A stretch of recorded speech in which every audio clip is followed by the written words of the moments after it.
Salut à tous, c'est Antoine. Alors aujourd'hui, on se retrouve pour un troisième exercice en JCL. Allez, c'est parti!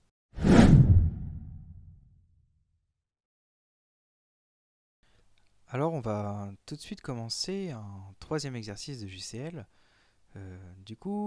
L'énoncé est dans un fichier 3, supprimer les doublons du fichier 2.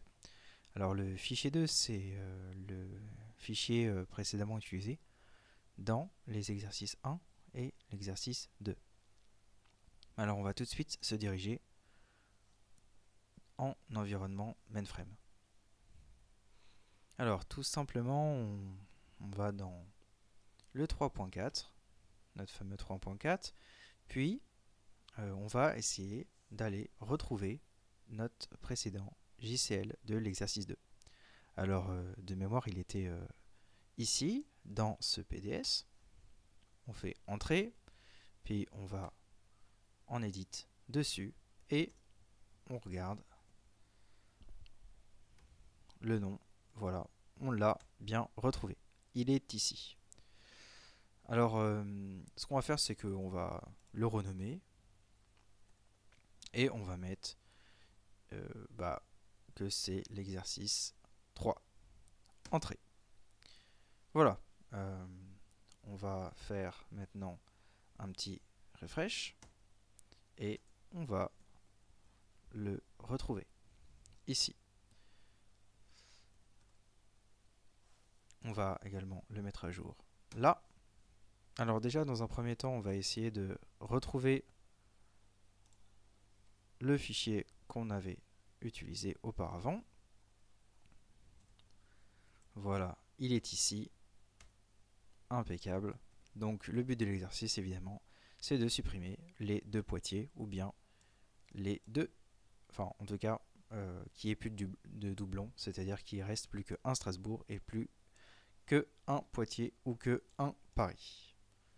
Donc on va partir du fichier en F3 et on va modifier ce fameux JCL. Alors ici on va mettre un 2, puisque on a déjà ce fichier ville sortie qui est déjà présent. Donc on va mettre le résultat dans un autre fichier.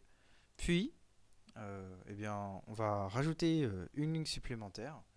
Et c'est ça qui va nous permettre de ne plus avoir de doublons. On va ajouter le sumFields est égal à none. Voilà. On l'a correctement encodé.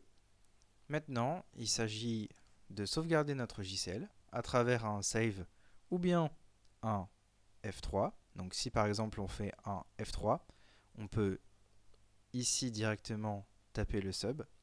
Sinon, la méthode traditionnelle aussi, on écrit le sub ici. Voilà, donc on va soumettre notre JCL. Voilà, il est soumis à, voilà, on a un max CC0, donc tout est bon. On refait entrer et on va aller voir le résultat.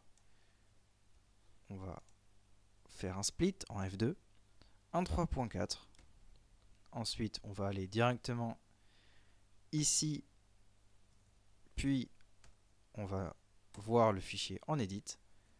On fait un res pour supprimer le wording. Et là, qu'est-ce qu'on voit? Eh bien, on voit que le fichier a déjà été trié puisque c'est l'exercice précédent, mais que en plus, les doublons ont bien été supprimés puisqu'on voit une seule fois Paris, on voit une seule fois Poitiers et on voit une seule fois Strasbourg. Voilà, on a bien résolu l'exercice à travers ce JCL. Voilà, j'espère que vous avez bien compris cet exercice de JCL. En tout cas, nous on se retrouve très vite pour de nouvelles vidéos. À bientôt!